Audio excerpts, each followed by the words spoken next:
Merhaba arkadaşlar, kanalıma hoş geldiniz. Bugünkü videomda yeni başlayanlar için kolay ve hızlı tığ işi hediye fikirleri olarak değerlendirebileceğiniz çiçek kitap ayracı yapılışını anlatacağım. 5 kattan oluşan %50 akrilik, %50 koton ip kullanacağım orta kalınlıkta. Tığ numarası olarak ise 2,20 milimetre ile kitap ayraçlarını öreceğiz. Ayracın yapılışına yeşil renk ile sihirli halka yaparak başlayalım.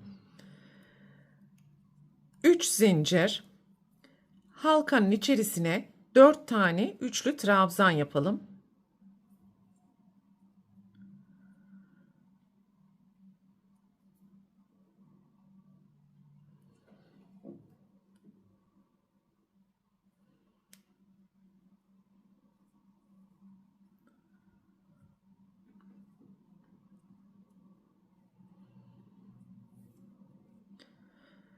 Başlangıç zinciri ile birlikte toplam 5 tane üçlü trabzan yapmış olduk.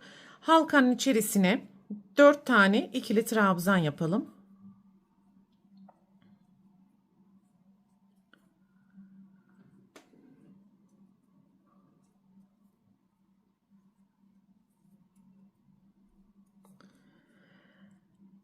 Tekrar halkanın içerisine üçlü trabzan. Yan yana 4 tane ikili trabzan.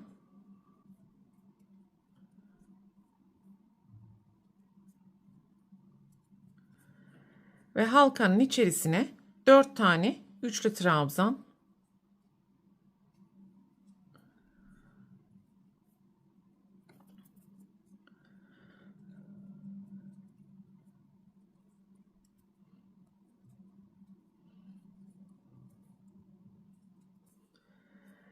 Üç zincir.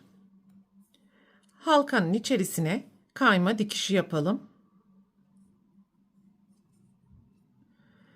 Ve bir zincir yaptıktan sonra ipi keselim. Arka taraftaki ilmeklerin arasından gizleyebildiğimiz kadar gizleyelim.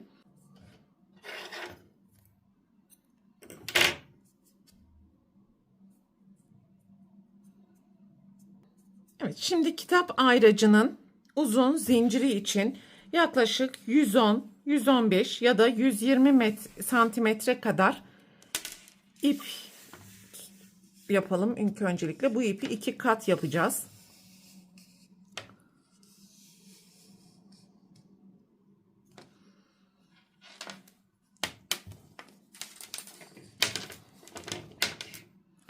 İpi 2'ye katlayalım ve buradaki yapmış olduğumuz kalbin orta noktasından geçirelim. 50 adet zincir yapalım. Burayı sıkıştırdıktan sonra. Evet, 50 zinciri yaptım ve katlamış olduğumuz ipten de görmüş olduğunuz gibi çok az bir miktar kaldı. Şimdi tek kat ip ile devam edeceğiz. Burası önemli. Özellikle dikkat edelim. Yapmaya devam ettiğimiz ipten tığı bu şekilde geçirelim. Bakın yukarıya doğru yükseliyor.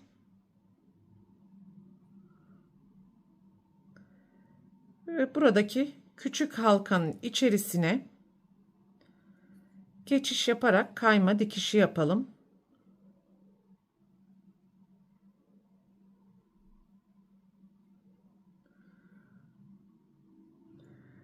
Dört zincir ya da 3 zincir yapabilirsiniz.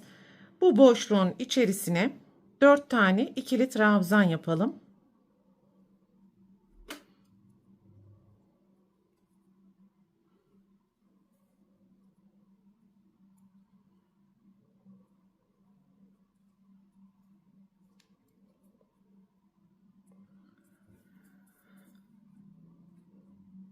Altı zincir.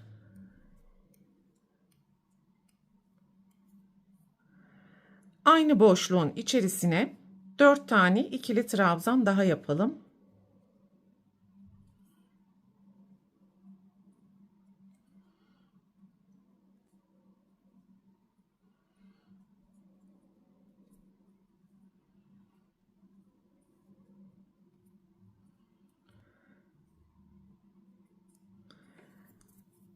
3 zincir,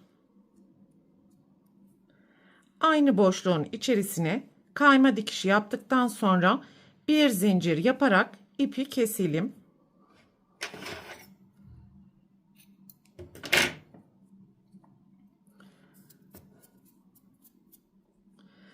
Buradaki ipi de tamamen sıkıştıralım. Her iki ipi sıkıştırdıktan sonra bağlayarak arka taraftan düğüm yapacağız. Burayı sıkıştırdıkça bu desenin ortasındaki de halka sıkışmış olacak.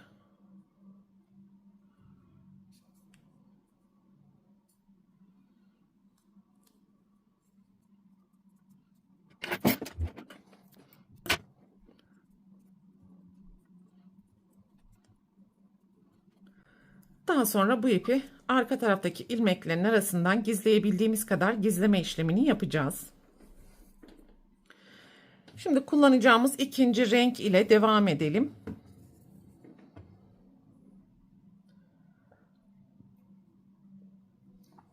Yapmış olduğumuz bu 6 zincir boşluğundan ipi sabitleyelim ve 3 zincir yapalım. Ve aynı boşluğun içerisine toplam 9 tane üçlü trabzan yapacağız.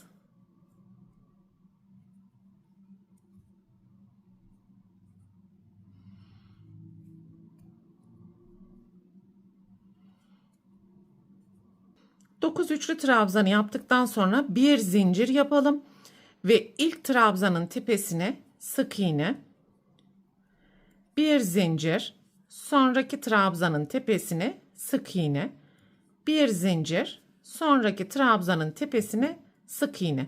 Bu şekilde sıra sonuna kadar yapmaya devam edelim. Bir zincir, son sık iğneyi mutlaka ilk yapmış olduğumuz zincirin tepesine yapalım ve sık iğneyi yaparken beyaz renge geçiş yapalım.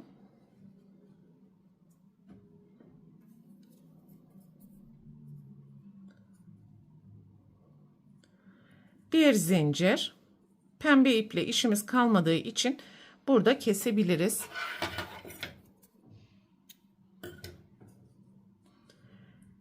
Deseni çevirelim. Burada yapmış olduğumuz ilk zincir boşluğunun içerisine kayma dikişi yapalım. 2 zincir, aynı boşluğun içerisine 2 tane yarım trabzan,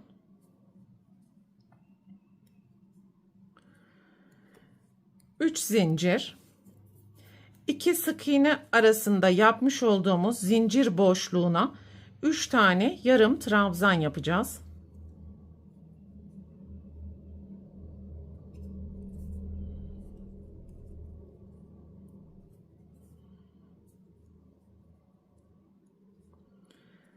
Üç zincir, sonraki 2 sık iğne ortasında yapmış olduğumuz zincir boşluğuna 3 yarım trabzan ve bu şekilde sıra sonuna kadar devam edeceğiz.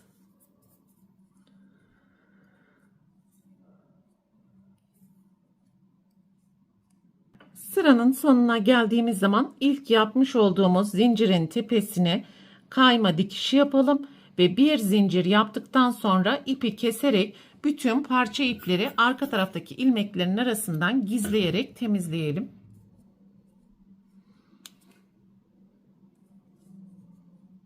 Tüm parça ipleri de temizledik arkadaşlar ve kitap ayraçlarının da böylelikle yapılış aşamalarını tamamlamış olduk. Bu videoda anlatacaklarım bunlardan ibaretti. Umarım sizler için faydalı bir video olmuştur. Sonraki eğitim videosunda görüşene dek lütfen kanalıma abone olarak videomu beğenmeyi ve sevdiklerinizle paylaşmayı unutmayın. Hoşça kalın.